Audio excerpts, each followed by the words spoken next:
So every game in existence involves a higher intelligence being or high order being experiencing itself. Yeah? So whether it's experiencing itself through another high order being, they're both powered by the same thing anyway, but let's keep it simple. So whether they're experiencing it through another high order being or a simulated reflection of a high order being or a simulated reality, the whole point of every single game in all existence is for consciousness, yeah, or life to experience itself. That's the whole point of a game. So whether the game is play fighting or a board game or a video game or even the Olympics or whatever it is, one is experiencing itself. That's all it is. You're just experiencing yourself. So whether it's, roughhousing with children, you create a simulated reality where it's like, okay, now we're in the jungle and now I'm a lion and you're so we create a false reality only to experience it, right? Just to know what it's like, yeah, for our own experience, our own benefit, and our own enjoyment and laughter, yeah. So whether it's Monopoly, yeah, so that means that, say we haven't got anything to do or we've got some time to burn or whatever, we decide to go into a false reality once again, only to experience what it's like. That's the whole point. Because otherwise, why would you play the game? Okay, even if say you just want to win and you're just a crazy win-driven person, you still just the whole concept of winning itself is through experience. So everything is happening for you, yeah, as far as the games are concerned, yeah. Okay, now even if we look at it from a video game perspective, you've got some time or whatever, you turn on your PlayStation, Xbox, whatever it is, and you go into a simulated reality to experience whatever character it is, right, in whatever false reality. That's what we do, yeah. Even combat sports, even whether you're doing it from play fighting to actual UFC, you create a reality. Wow, a bird just flew next to me, it's crazy. You create a simulated reality, not you directly, but you participate in a simulated reality for your own experience, whether it's to challenge yourself, whether it's to prove your strength, or whether it's to learn something. It doesn't matter. That's the whole point of every single game. Okay, so now let's look at like a video game or computer console type thing, right, that has like a video game within it, yeah. So when you turn on your video game characters, right, they have no way of knowing that they've just been turned on. They are programs, right? They are programs that operate a very specific way, right? So they've been pre-programmed to act a certain way and behave a certain way, speak a certain way, whatever. All of it, their backstory, all of it is pre-programmed, yeah? Just like how if you're to, play Monopoly, there is a hat, the wheelbarrow and stuff like that. There's no way the wheelbarrow could be anything else. It's a wheelbarrow, so you're playing as that. Yeah. Now imagine the wheelbarrow's got some backstory. That's the program that I'm referring to.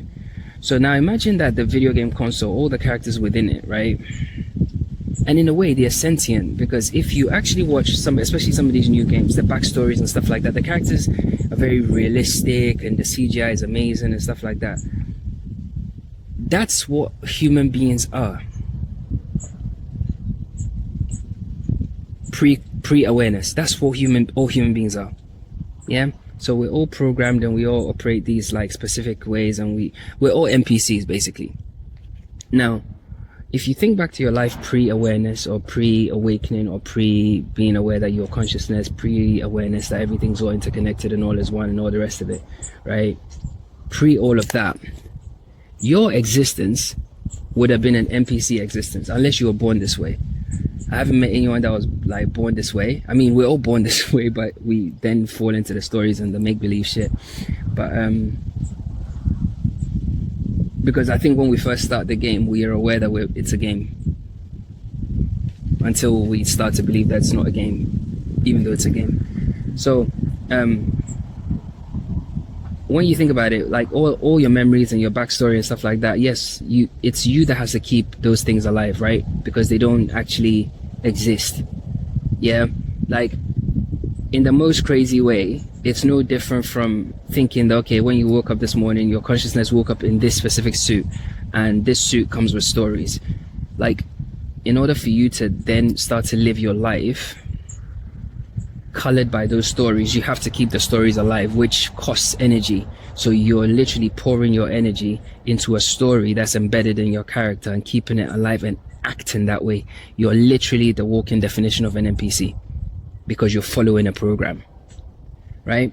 So because that's why it's crazy, because like even when you lived in that NPC state, right, it's crazy because a lot of your memories don't really, like, that's why it's like memory is not even reliable as a metric, because it's all stories. It's all stories. So you know, when you try and recall it, layers get added to it because you're a creative being. You create these stories just to experience them, right? So you know, even though something may have happened, when you recall it, it's totally different because now you've added things to it and stuff like that, you know, because it's all stories. It's not really, you know, yeah. Now, when you actually occupy the body, and you say, okay, I'm playing as Scorpion, and you're speaking as Scorpion or whatever, or you're speaking as Raiden or whoever, and you are thinking like him and whatever, that's when consciousness and you are in unison. Because although, yes, the programmed character still, you know, maybe still walks that way, he still speaks the way he speaks in the program, but when you energize him, it's almost like he is slightly different, you know, because now you are controlling him for your experience. So the programs exist, i.e. we exist for God's experience. That's all it is, bro.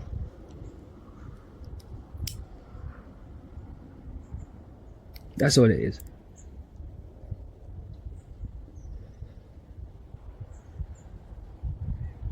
And essentially, when we as these NPCs in this kind of training simulation, think of it as a Black Mirror, you know, the egg thing that girl got trapped in, not trapped in, but put in to act as like a personal Siri to the other girl, the actual girl.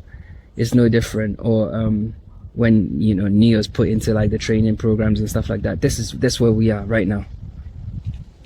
Because if we're gonna personalize consciousness as Neo in the real world, then Neo in the Matrix is Neo's consciousness operating a program, but it's in unison with it.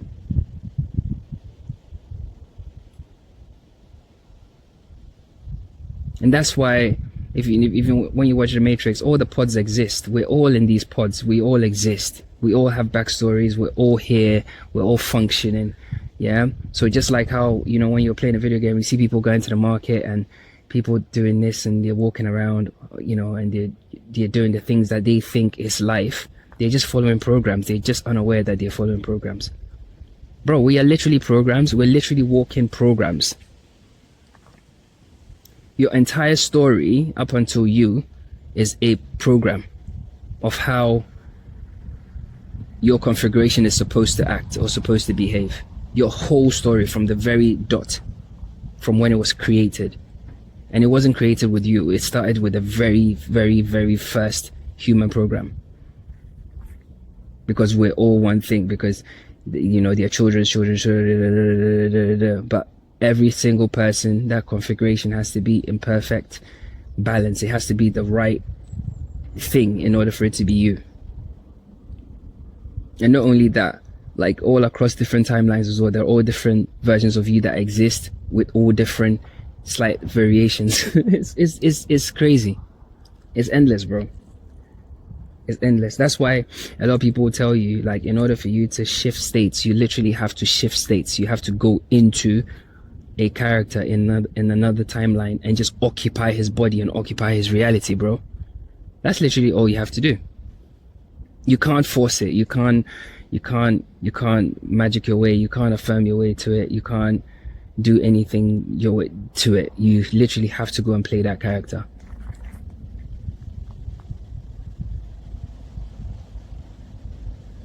So if you're playing as Raiden and you realize that Raiden that is programmed as the standard character is not very entertaining, or you know, you're not really getting the experience you want, you can actually play Raiden with a different fighting style, right? That's a different state of Raiden. It's the same Raiden, but it's a different state. Or you can even go and play a completely different other character, because they are all available to you as one thing. No matter how many characters are there, yeah, it's just one person that can play them. So they're all options at the same time, but all the options are alive all the time. And they're not conscious, because consciousness is not operating all of it at the same time. It's only operating one at a time. So if you're aware and you're conscious, you know that you are, and you're being authentic, and you're letting the light of consciousness or God flow through you and God play you how God intended to play you.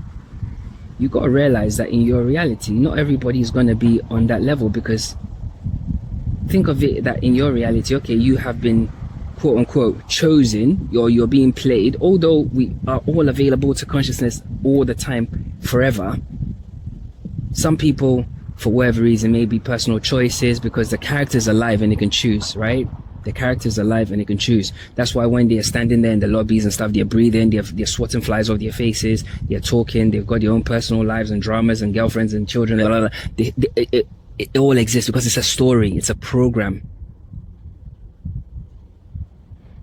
So usually what tends to happen is all of us in this space, right? A lot of it is through heartbreak, pain, some sort of suffering, or some sort of like mystical experience, and we're seeking more, because at that point we know there is more, or we know that there has to be more, because something happens that brings us face to face with our reflection as mere programs that are available to consciousness to express itself through. So when you call out to God, you're due to whatever issue, loss, whatever it is, and you're calling out to God, you are calling out to the energy that animates the characters and really like energizes them and can play as them. And when God comes, or you connect with God, it's usually through pain. Because you're seeking God. And although it plays out in the 3D as you're seeking God, you're not really seeking God. It's the same thing. It's a reflected dance. God is also seeking you, but it just looks like you are seeking, but it's not, because it's consciousness that's running the whole thing. So as consciousness is selecting your character, it's a painful process. Think of it that way. So when the kid puts his hand in a box to rummage to pick up the character to play with, it's painful. Think of it that way. But through the pain, when you connect with consciousness or God, and you really release and let go, you realize that the whole time you were living under illusion, you were living some programmed existence, which is not even real, because it's all stories, bro. Like, tell me one thing that's not a story in this reality, bro. Apart from the fact that you are consciousness.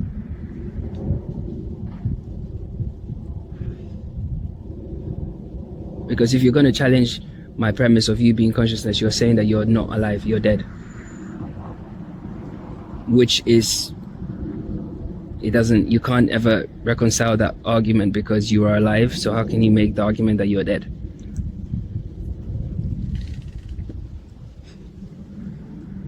Whatever alive means.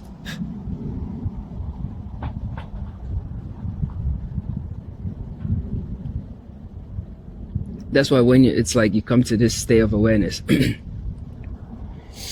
you feel, you know, you strive to be in the present moment. Because what is the present moment? The present moment is literally just like allowing God to be you. That's the whole thing about the present moment. Like, find me a better like explanation. It's the moment where you just allow God to be you. So you shut down all the programs, you shut down all the stories, you shut down the entire machine, and say, right, I'm releasing now. God, take over.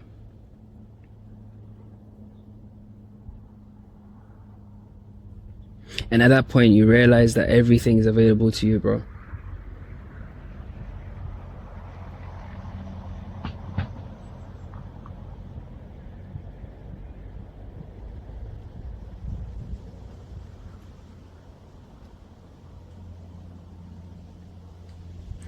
Everything's available to you. I realize that many people enjoy the stories, you know, as much as like they want to, or they hear it, they love the stories, you know. And I've always, you know, like, even sometimes when like, or even when I was like heavy in the conspiracy world, right, I used to think, why can't people see it? Like, why can't people see it? This is so obvious. Like, bro, there's no way they could have landed on the moon. You know, there's no way this, or there's no way that. How come people see it, right? Because people are so in love with the stories. They're in love with the program that they are under. They're in love with the character.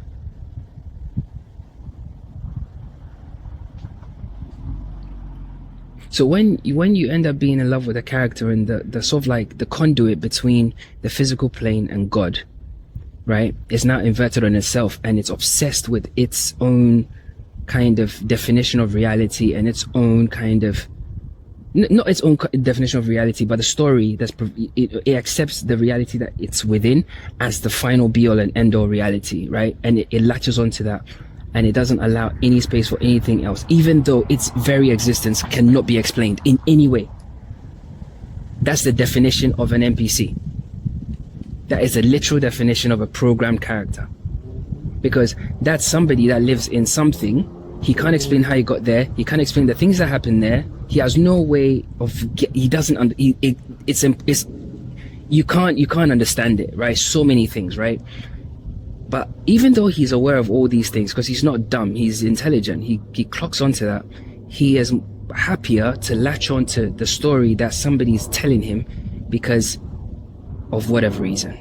Insert the reason you like. You know, and it's not just from the conspiracy world, it's like everyday life. You know, people have stories for everything.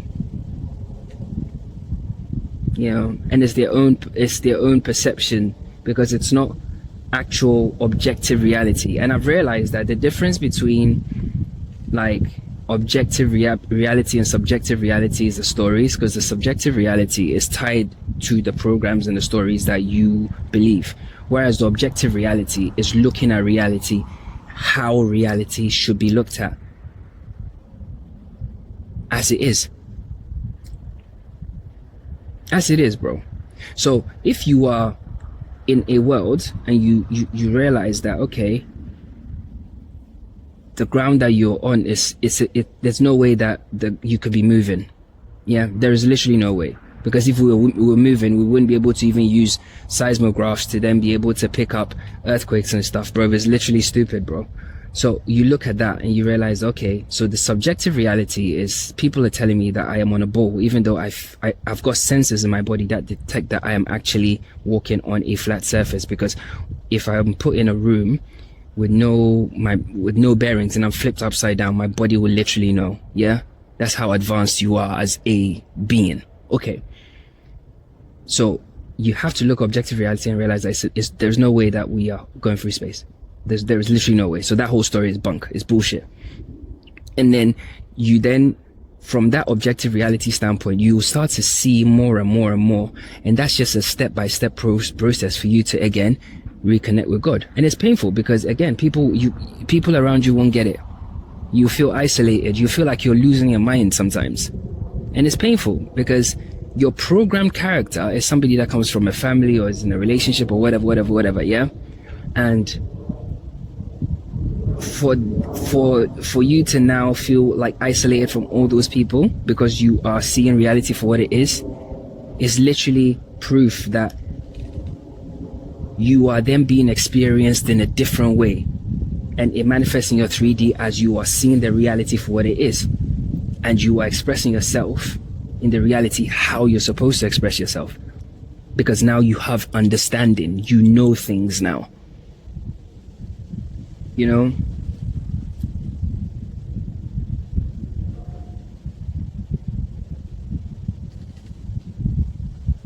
But yeah,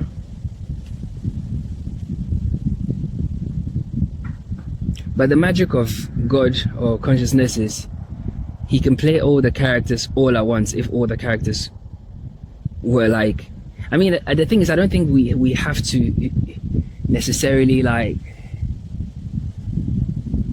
I think you're born fully aware and then something happens and then you start to fall into the story. It's heavy, boom boom boom boom boom boom boom, you blink and you wake up, you're a teenager, you blink, you're grown up, yeah. And it's like, shit, like, okay, all these things have happened, like what do I have to do to go get back to God? And I feel like in a way we don't really have to do anything, you know. I think God calls us. I really, really believe that. I think God calls everybody, and you know, that's why a coincidence or a glitch or some weird occurrence or a spiritual thing or whatever, you know, because that's why, you know, only you have it. You're the only person that's going to see your dream. You know, you're the only person that dreamt that dream. No matter how you describe it to another person, the feelings and the color and everything that came with it can never be explained. So that was a communication for you. That was your own experience, right? So I think it's a very personal relationship. I think it's a very personal thing, you know. And I think the problems start when you don't actually listen, you know, or follow the righteous kind of like inner knowing, and you revert back to the stories. I think that's where the issues start. But I mean, the thing is, we all fall into stories every day. I fall into stories, and the hardest thing especially is when you want to change or you're shifting states. The hardest thing is like remaining present when you realize that sometimes it feels like you're literally running out of road. You know, you feel like, oh my god, shit, like what if like this is what if I'm tripping? Like it's literally that crazy, you know. And but the reality of it is, bro, even if you're tripping, yeah, wait till the moment where you realize it's undeniable, like no matter, like you're literally tripping, then you think about life from that point. But until then, just relax, bro. You know, God's not on our time. God's not even in time. You know, like you're playing a video game, and you know, like you the character, but again, we are the programmed characters. We see, like I said in my last video, I think, you know, we are the ones that, because we have the senses, so we are the ones that actually experience the reality that we're in, whereas the reality that's yet to come, the bigger play, the bigger script, is all outside our realm of understanding. That's all handled by the power that's animating us.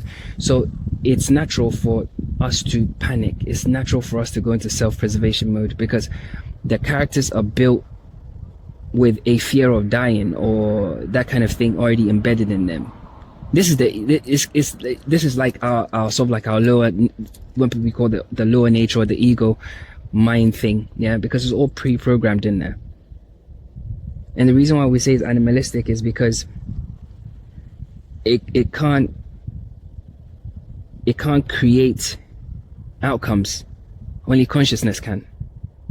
So if you are in the state where you feel like you can't create outcomes, you're going to consume yourself and you're going to consume others, because you're doing that to create an outcome. So the outcomes that you're creating are all through kind of like you consuming others or you consuming yourself.